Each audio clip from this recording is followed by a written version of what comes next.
Time up. Time up, sir. Time up. Good morning, guys. We are going to discuss answer of day 37 as per our 60-day daily answer writing program. So today's question is, despite being one of the fastest growing economies in the first 2 decades of 21st century, India's growth story is often labeled as jobless growth. In this context, identify reason for unemployment in India and measures to address the same. So coming to this question, first of all we have to understand the source. तो इसका जो basic source है, we all know that 1991 में LPG reforms आए थे और अगर आप उससे एक लॉजिकल सेंस देखेंगे तो 2021 में एलपीजी रिफॉर्म्स के 30 साल हो गए हैं। तो यूपीएससी की एक थीम भी रही है कि वो 5 साल होने पे किसी स्कीम्स के या 10 साल होने पे किसी स्कीम्स के या फिर किसी लैंडमार्क इवेंट के क्वेश्चन पूछता है। फॉर एग्जांपल 5 साल जब हुए थे जीएसटी के, तो हमें एक क्वेश्चन देखने को मिला था। उसके बाद फिर जब 5 साल हो गए थे न्यू जीडीपी कैलकुलेशन मेथड के, तो हमें जीएस 3 में एक क्वेश्चन देखने को मिला था उसी पे बेस्ड। और कई बार स्कीम के भी 5 साल या 10 साल होने पे क्वेश्चंस आते हैं। So we can expect this, या तो ये आ सकता है या फिर इस तरह का एक क्वेश्चन यूपीएससी का भी इन फ्यूचर फ्रेम कर सकता है सिमिलर टॉपिक्स पे। तो coming to this question, we have to discuss the keywords first of all. इस क्वेश्चन में क्या कीवर्ड्स हैं, I am going to highlight these keywords with green color so you can understand the keywords. First of all, there is a chronological keyword, first 2 decades of 21st century, so we have to understand कि किस time period की बात हो रही है। Next thing is that India's growth story is often labelled as jobless growth, तो यहाँ पे जो एक कीवर्ड रहेगा हमारा जॉबलेस ग्रोथ है। उसके बाद फिर next thing is that reasons for unemployment. अभी एक बहुत डायरेक्ट क्वेश्चन हो गया है जहाँ पे हमें रीजंस और उसके बाद फिर इसके मेजर्स डिस्कस करने हैं कि हमें क्या स्टेप्स लेने चाहिए ताकि हम इस अनएम्प्लॉयमेंट के इशू को टैकल कर सकें। तो क्वेश्चन काफ़ी इजी और डायरेक्ट है, बट इसमें कुछ पिटफॉल्स हो सकते हैं। First of all, we need adequate amount of data to establish few facts. पहला फैक्ट तो यही कि हमारा जो लास्ट 2 डेकेड का ग्रोथ रहा है 21st सेंचुरी का, वो फास्टेस्ट रहा है। नेक्स्ट डाटा हमको इसमें ये चाहिए कि हम despite this much of growth हमारी जो एम्प्लॉयमेंट की सिनेरियो रही है वो जॉबलेस रही है। So we have to focus on these things. तो हम इंट्रोडक्शन की जब बात करते हैं पर्टिकुलरली, तो इंट्रोडक्शन में हमारा जो अप्रोच रहेगा वो ये रहेगा कि हम कैसे ये इस्टेब्लिश करेंगे कि आफ्टर एलपीजी रिफॉर्म्स टिल 2020 और 2021 हमारी ग्रोथ रेट बहुत हाई रही है और हमारी इकोनॉमी ने बहुत सिग्निफिकेंटली ग्रो किया है। तो I have a particular data to discuss. 1991 में जो हमारी जो जीडीपी का टोटल कैपेसिटी था वो 512 मिलियन डॉलर के अराउंड था। You can go for decimals as well, but रफली इट वाज अराउंड दैट। और वहीं पे जब हम 2020 की बात करें तो ये 2.70 ट्रिलियन था। और as per the World Bank data I am discussing, as per the World Bank हमारी जो 2021 की जीडीपी रही है वो 3.2 ट्रिलियन के आसपास रही है। तो आप इस कंपैरेटिव डाटा से अंदाज़ा लगा सकते हैं कि हमने कैसे 512 मिलियन से 3.2 ट्रिलियन डॉलर की इकॉनमी तक का जो पूरा सफ़र होता है किया है। तो एक बहुत सिग्निफिकेंट फीचर है ये। और एक जनरल डाटा ये है कि जो हमारी जीडीपी है, जो हमारे जीडीपी है वो दुनिया में 5th लार्जेस्ट जीडीपी है। और परचेजिंग पावर पैरिटी में है जब हम देखेंगे तो हम एक सिग्निफिकेंट ग्रोइंग इकोनॉमी है इन दिस वर्ल्ड। तो these things are enough to establish that कि हमारा जो ग्रोथ रहा है वो काफ़ी ज़्यादा हाई रहा है with in last 2 decades. But next जब हम बॉडी पार्ट में आएंगे इसके इंट्रोडक्शन के बाद, तो हमें उसमें ये इस्टेब्लिश करना होगा कि despite this fact jobless growth Indian economy ने देखी है। तो first of all we have to understand the meaning of jobless growth. तो जॉबलेस ग्रोथ का मतलब होता है एक ऐसी ग्रोथ जहाँ पे हमारे पास इकोनॉमिक ग्रोथ तो हो, इकोनॉमिक ग्रोथ सस्टेन रहेगी हमारी और हाई रहेगी, बट उसके कॉरस्पॉन्ड में हमारे पास एम्प्लॉयमेंट जनरेशन बहुत कम होगा। क्रूड टर्म में यू कैन अंडरस्टैंड कि जितना इकोनॉमी जिस स्पीड से ग्रो कर रही है उस स्पीड से हमारी इकोनॉमी में एम्प्लॉयमेंट जनरेशन नहीं हो रही है। फॉर एग्जांपल एनएसएसओ का डाटा ही है। For prelims I am telling this fact. NSSO जो है Ministry of Statistics and Programme Implementation का एक पार्ट है। So you can know take a note of this. तो एनएसएसओ का एक डाटा है पर्टिकुलरली, और उसमें एनएसएसओ ने बहुत क्लियरली ये इस्टेब्लिश किया था, ये उन्होंने देखा था कि फ्रॉम ईयर 2004 टू 2009 जो टोटल एम्प्लॉयमेंट हम जनरेट कर पाए हैं पूरी इकोनॉमी में वो 10 लाख के अराउंड थी, 1 मिलियन। तो आप देखिए कि हमने 5 साल के गैप में सिर्फ 10 लाख जॉब क्रिएट की। बट आप जब ये देखेंगे कि हम मोर देन 1 करोड़ पीपल जो है हर साल वर्कफोर्स में जा रहे हैं, तो you can understand the scenario कि हमारी जो जॉब ग्रोथ की पोटेंशियल है वो बहुत कम है। So we have to discuss this phenomena कि हमारे यहाँ क्यों जॉब ग्रोथ का पोटेंशियल कम रहा है, क्यों हमारे यहाँ ये प्रॉब्लम रही है। और हमने ये इतना एनुअली किया था, बट 5 साल का जब हम देखेंगे तो 50 लाख। बट जब आप एवरेज देखेंगे कि 5 साल में उसके कॉरस्पॉन्ड कितना वर्कफोर्स गया, तो it is around 5 crore people. तो इतने लोग वर्कफोर्स में गए, बट बस 50 लाख ही जॉब हम क्रिएट कर पाए। तो आप उसमें देखिए कि हम हमारा जो पॉपुलेशन का एक सिग्निफिकेंट पोर्शन है वो अभी भी अनएम्प्लॉयड है। बट इसी के कॉरस्पॉन्डिंग में जब आप एवरेज जीडीपी ग्रोथ रेट देखेंगे तो it was around 8% per annum. So you can understand कि हमारी एम्प्लॉयमेंट की जो ग्रोथ रेट है वो हमारी जीडीपी की ग्रोथ रेट को टच नहीं कर पा रही है। हम इतने नंबर में एम्प्लॉयमेंट जनरेट नहीं कर पा रहे हैं। सो जो हमारी अब जो मेन आंसर है हमारे इस क्वेश्चन का, जो हम मेन बॉडी पार्ट है, वो है कि we have to discuss the reasons. तो जो मैंने अभी तक डिस्कस किया है वो आपका 1/3 पेज तक में आ जाना चाहिए। And after that we have to focus on reasons for this scenario for high number of unemployment. So first of all जो एक प्राइम रीजन रहेगा वो ये रहेगा कि गवर्नमेंट की जो पॉलिसीज रही हैं, गवर्नमेंट की पॉलिसीज क्या कंड्यूसिव हैं।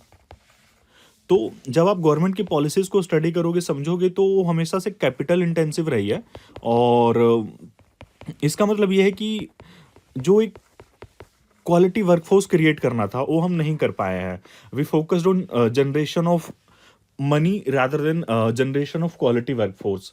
और उसका एग्जांपल हम आगे देखेंगे। किसी भी जॉब के लिए बहुत इंपॉर्टेंट होता है कि वेदर आर यू स्किल्ड और not.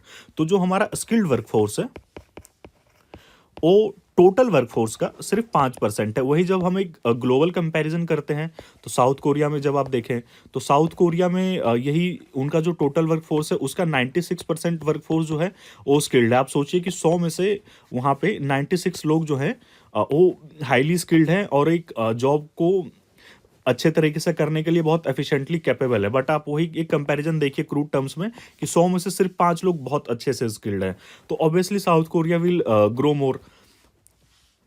South Korea is an ideal country for us. उसके बाद फिर वही जब हम चाइना की बात करें तो चाइना में यही टोल जो है मोर देन 80% हो जाता है, अराउंड 80% आप कहिए। तो आप देखिए कि चाइना और इंडिया में कितना गैप है।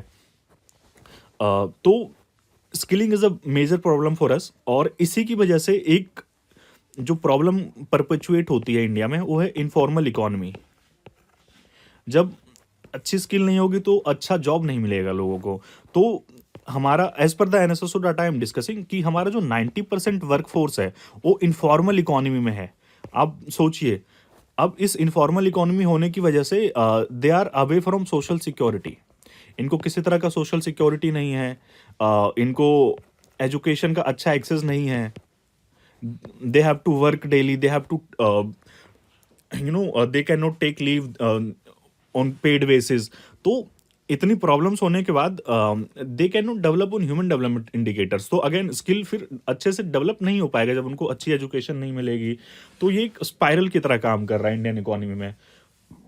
उसके बाद फिर जब हम आगे देखेंगे कि और क्या रीजन रहे हैं, तो एक जो post LPG reforms Indian economy में एक जो चीज देखने को मिली वो ये थी कि सर्विस सेक्टर लेड ग्रोथ। तो आप सर्विस सेक्टर लेड ग्रोथ को समझिए कि हमारा जो हमारा जो मैन्युफैक्चरिंग सेक्टर है वो ज़्यादा लोगों को काम नहीं दे पा रहा है। आप देखिए इसमें कि आप हमारा एमएसएमई सेक्टर वो वेल डेवलप्ड नहीं है। It's a major challenge for us, क्योंकि किसी भी इकोनॉमी में जो मेजर जॉब गिविंग है वो मैन्युफैक्चरिंग सेक्टर है। ये लेबर इंटेंसिव सेक्टर होते हैं हमेशा से। आप चाहे फुल मैकेनाइजेशन में भी जाएंगे तब भी मैन्युफैक्चरिंग सेक्टर सर्विस सेक्टर से हमेशा ही ज़्यादा जॉब देगा। तो we have to discuss this thing in detail कि क्यों हमारा मैन्युफैक्चरिंग सेक्टर वेल डेवलप नहीं है। तो एक prime reason I have discuss that MSME develop नहीं है अच्छे तरीके से। एक रीजन और है कि बहुत सारे एमएसएमई जो हैं उनमें as per the economic survey, एक इकोनॉमिक सर्वे ने टर्म दिया था कि they are showing dwarfism. Dwarfism का मतलब होता है कि जो माइक्रो या स्मॉल लेवल की इंडस्ट्रीज है they don't want to become big. Reason mean कि उनको स्मॉल रहने में बहुत इंसेंटिव मिल रहा है, they are getting funded from the government, they are getting tax cuts. तो वो ड्वार्फिज्म शो कर रही हैं। अब उससे क्या हो रहा है कि एक कंपनी जब ग्रो करेगी अच्छे स्केल पे तो they can employ 100 people, but अब उसको सारे जब इंसेंटिव वगैरह यूज करने हैं तो बेसिकली हो क्या रहा है कि they are just keeping their first workforce, hypothetically I am telling, let's say less than 20। तो अब समझिए कि कैसे ड्वार्फिज्म जो है इंडियन इकोनॉमी को इम्पैक्ट कर रहा है from the perspective of job growth. उसके बाद फिर एक मेजर रीजन जो आता है इंफ्रास्ट्रक्चर बॉटलनेक आता है हमारे जॉब ग्रोथ के सिनेरियो में। इंफ्रास्ट्रक्चर बॉटलनेक का एक एग्जाम्पल मैं डिस्कस करना चाहूंगा, जैसे हमारा एग्रीकल्चर सेक्टर है। तो आप बेसिकली देखिए कि एग्रीकल्चर सेक्टर जो है वो प्राइमरी सेक्टर है हमारा। वो इंडस्ट्री सेक्टर में बैकबोन की तरह काम कर सकता है। वो रॉ मटेरियल प्रोवाइड करवा सकता है। For example food processing industry की जब हम बात करेंगे तो उसमें raw material is entirely from agriculture sector. दूसरे सेक्टर जो है जैसे टेक्सटाइल इंडस्ट्री है तो वहाँ से भी एग्रीकल्चर सेक्टर से ही रॉ मटेरियल आएगा। बट बेसिकली हो क्या रहा है कि इस एग्रीकल्चर सेक्टर की लिंकेज जो है मार्केट के साथ वो अच्छी नहीं है। There is a linkage problem. Infrastructure का एक ये प्रॉब्लम है। उसके बाद फिर एक नेक्स्ट प्रॉब्लम ये है कि जब ये लिंकेज अच्छी नहीं है तो मार्केट एक्सेस नहीं है तो एग्रीकल्चर भी अच्छे से काम नहीं कर रहा है। और आप इसी टाइम पे देखेंगे कि इंडियन एग्रीकल्चर जो है एक नया फिनोमेना फेस कर रहा है apart from feminization of agriculture, वो है डीपेजेंटनाइजेशन ऑफ इंडियन एग्रीकल्चर। उसमें बेसिकली हो क्या रहा है कि जो इंडियन यूथ है वो यूथ अब एग्रीकल्चर की तरफ मोटिवेट नहीं हो रहा है। वो छोड़ रहे हैं agriculture, they are moving towards factories, they are moving toward the software industry, they are moving towards something else, but they are not opting agriculture as a career. तो एक लॉन्ग रन में it will create chaos for India in context of food security. तो बहुत larger manifestation है jobless growth का Indian economy पे, और Indian society पे भी इसका मैनिफेस्टेशन हमको देखने को मिलेगा। उसके बाद फिर जब हम अपने इस डिस्कशन के बाद इस क्वेश्चन के सेकंड पार्ट में आते हैं, बेसिकली इस क्वेश्चन का ये जो मेजर सेकंड पार्ट है वो ये है कि we have to discuss about measures. बहुत लोगों का क्वेरी ये रहता है कि अब कैसे वैल्यू एडिशन करें इन क्वेश्चंस में। बहुत लोग कहते हैं कि हम सर फ्लो चार्ट कैसे बनाएं, हम डायग्राम कैसे बनाएं। तो देखिए आप जब रीजन से मेजर्स की तरफ ट्रांजिशन करेंगे तो basically you have to show the impact कि कैसे अनएम्प्लॉयमेंट बहुत खराब है इंडियन कल्चर के लिए, इंडियन सोसाइटी के लिए, ओवरऑल इंडिया के ग्रोथ के लिए। तो आप एक वहाँ पे छोटा सा डायग्राम बना सकते हैं। For example I am drawing one thing, आप इसको एक मॉडल डायग्राम की तरह ही लीजिए। आप इसमें इनोवेशन कर सकते हैं अपने हिसाब से। जैसे अनएम्प्लॉयमेंट होगी तो नो जॉब या फिर नो इनकम। अल्टीमेटली जब इनकम नहीं होगी तो नो सोशल डेवलपमेंट। ये रेस्ट्रिक्ट हो जाएगा। Again low skilled, and again they will remain unemployed, और इसकी वजह से परपेचुएट होगी क्या, पॉवर्टी। तो अब देखिए कि आप इस तरह से वैल्यू एडिशन कर सकते हैं कि कैसे क्यों हमें अनएम्प्लॉयमेंट से डील करने की जरूरत है। ये डायग्राम अपने आप में बता रहा है सब कुछ कि हमारा क्या सोसाइटी पे इम्पैक्ट पड़ेगा, क्या हमारा इकोनॉमी पे इम्पैक्ट पड़ेगा, हमारा ग्रोथ नहीं होगा। तो आप इसको और ग्रो कर और मल्टी डायमेंशनल बना सकते हैं। जैसे ये यहाँ पे ये लो स्किल्ड के बाद आप ऐसे लिख सकते हैं कि जैसे लो स्किल्ड हो गया तो आप वहाँ पे नो ग्रोथ, और जब ग्रोथ नहीं होगी तो again unemployment will be there. तो आप इस तरह से इसको ड्रॉ कर सकते हैं, आप अपने हिसाब से वैल्यू एडिशन कर सकते हैं। तो इस तरह से आप जरूरी नहीं कि हर एक आंसर में वैल्यू एडिशन करें या हर एक आंसर में एक डायग्राम दे, बट जहाँ पे एक लॉजिकल फ्लो आपको मिलता है, एक लॉजिकल सेंस मिलता है, वहाँ पे आप डायग्राम बना सकते हैं। उसके बाद फिर आगे आते हैं इस क्वेश्चन के सेकेंड पार्ट में, और हम इस डायग्राम को इस मेजर्स के साथ लिंक कर सकते हैं कि दस considering the negative impacts of jobless growth on Indian society or on Indian economy, we have to take immediate measures to tackle down this phenomena, and we can move ahead with following measures. तो इस तरह से हम अपने answer को एक logical sense they सकते हैं। तो जब हम मेजर्स की बात करेंगे तो we have to give a heading कि व्हाट आर द मेजर्स, या फिर आपका एक क्लियरली डिस्टिंक्शन होना चाहिए अपने आंसर में कि ऐसा ना लगे कि एक जस्ट एक फ्लो में चल रहा है और कोई डिमार्केशन नहीं है, एक प्रॉपर स्पेसिंग होनी चाहिए आपके आंसर में। तो जब हम मेजर्स की बात करते हैं तो मेजर्स बेसिकली इसमें कॉमन सेंसिकल है कि first of all we have to do away all the challenges जो हम ऊपर देख चुके हैं। जैसे हमारा एमएसएमई सेक्टर वेल डेवलप्ड नहीं है, तो हमें क्या करना है, हमें लेबर इंटेंसिव एमएसएमई सेक्टर की तरफ जाना है। One thing is there. और इकोनॉमिक सर्वे जब आप देखेंगे लास्ट कुछ ईयर्स के, तो वो रिपीटेडली ये सजेस्ट कर रहे हैं कि we can move for ease down the labour laws, we can move ahead for ease of business to establish new factories. So इसके बाद फिर जो प्राइम इंपॉर्टेंस है हमारा वो आता है कि we have to skill the population, skill workforce चाहिए हमको। तो skill workforce will be more efficient and productive, और जब ये एफिशिएंट और प्रोडक्टिव होंगे तो obviously they will get more as a salary. And उसके लिए फिर आप यहाँ पे इंटरलिंक भी कर सकते हैं कि कैसे गवर्नमेंट जो है स्किल इंडिया प्रोग्राम लेके आ रही है, या पीएम कौशल विकास योजना है, तो आप इस तरह से अपने स्कीम्स को भी लिंक कर सकते हैं, करंट अफेयर को भी अपने पॉइंटर्स में ऐड कर सकते हैं। उसके बाद फिर अगला आता है कि हमें जो है एक